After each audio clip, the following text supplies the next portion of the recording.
नमस्कार साथियों, एक बार फिर हाजिर हूँ आप सबके बीच एक शानदार कंटेंट लेकर। आज का हमारा मुख्य टॉपिक रहेगा रामानंद जी से जुड़े हुए कुछ विशेष तथ्य और रामानंद जी के प्रमुख शिष्यों की जानकारी। तो शुरुआत करते हैं सबसे पहले रामानंद जी से जुड़े हुए कुछ विशेष तथ्यों की। तो रामानुजाचार्य की 14वीं 15वीं शिष्य परंपरा में सुप्रसिद्ध रामानंद हुए। अब अगर रामानंद जी का जन्म का वर्ष पूछे तो आप 1425 विक्रमी संवत इनका जन्म बता सकते हैं।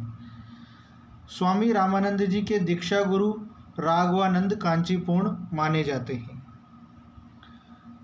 हिंदी में राम काव्य के पुरस्कर्ता रामानंद जी माने जाते हैं और रामानंद जी के द्वारा ही रामावत संप्रदाय की स्थापना की गई।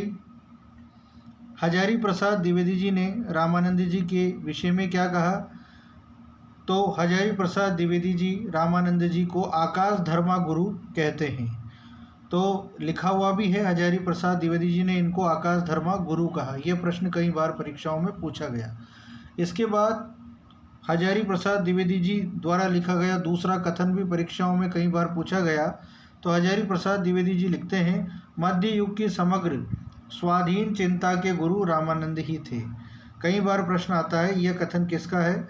मध्य युग की समग्र स्वाधीन चिंता के गुरु रामानंद ही थे। यह कथन है हजारी प्रसाद द्विवेदी जी का। प्रिय विद्यार्थियों, रामानंद जी की भक्ति दास्य भाव की मानी जाती है। आपको बता दें, इन्होंने रामावत संप्रदाय की स्थापना की थी, जो आगे चलकर श्री रामानुजाचार्य द्वारा प्रवर्तित श्री संप्रदाय या विशिष्टाद्वैतवाद में समाहित हो गया था। इन्होंने दास्य भाव पद्धति को अपनाकर राम की उपासना की और ऐसा भी पढ़ते हैं कि इन्होंने कुल 10 प्रकार की भक्ति पद्धतियों का विवेचन किया था। अतएव नाभादास जी ने इनको दशधा भक्ति का आगार भी कहा था। प्रिय विद्यार्थियों, जयपुर के निकट गलता नामक स्थान पर रामानंद संप्रदाय की पीठ स्थापित है और इस पीठ की स्थापना कृष्णदास पैहारी के द्वारा की गई है। ये कुछ विशेष जानकारियाँ थी। अब मैं आपको बताने वाला हूँ रामानंद जी के प्रमुख ग्रंथ। रामानंद जी ने कौन कौन से ग्रंथों की रचना की। तो मुख्य इनका ग्रंथ है राम रक्षा स्तोत्र, दूसरा है योग चिंतामणि, तीसरा श्री रामार्चन पद्धति, चौथा वैष्णव मताब्ज भास्कर, पांचवा आनंद भाष्य, छठा श्री राम आरती और सातवां हनुमान आरती। प्रिय विद्यार्थियों, ये रामानंद जी के प्रमुख ग्रंथ हैं, परीक्षाओं में पूछे जाते हैं, तो आपको याद रखने हैं। इसके बाद आज का जो मुख्य टॉपिक है वो है रामानंद जी के शिष्य। तो प्रिय विद्यार्थियों, रामानंद जी के शिष्य की संख्या 12 मानी जाती है। तो ये 12 के 12 शिष्यों के नाम आपको याद होने चाहिए, क्योंकि कई बार प्रश्न आता है रामानंद जी के 12 शिष्यों में कौन शामिल नहीं है। तो आपको जब तक 12 के नाम याद नहीं होंगे तब तक आप उसका जवाब नहीं दे सकते। तो रामानंद जी के 12 शिष्य माने जाते हैं, जो निम्न है।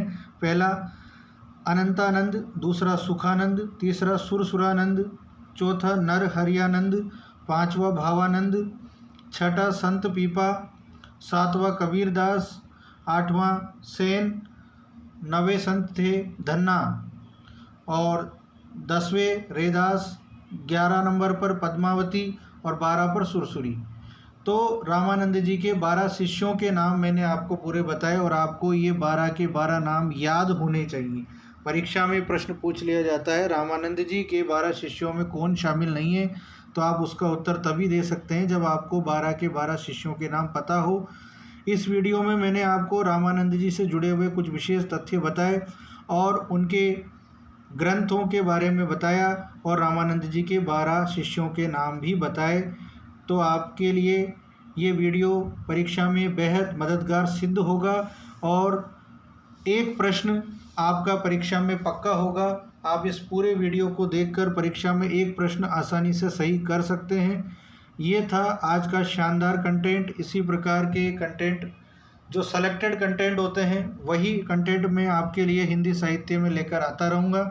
मिलते हैं अगले वीडियो में। धन्यवाद।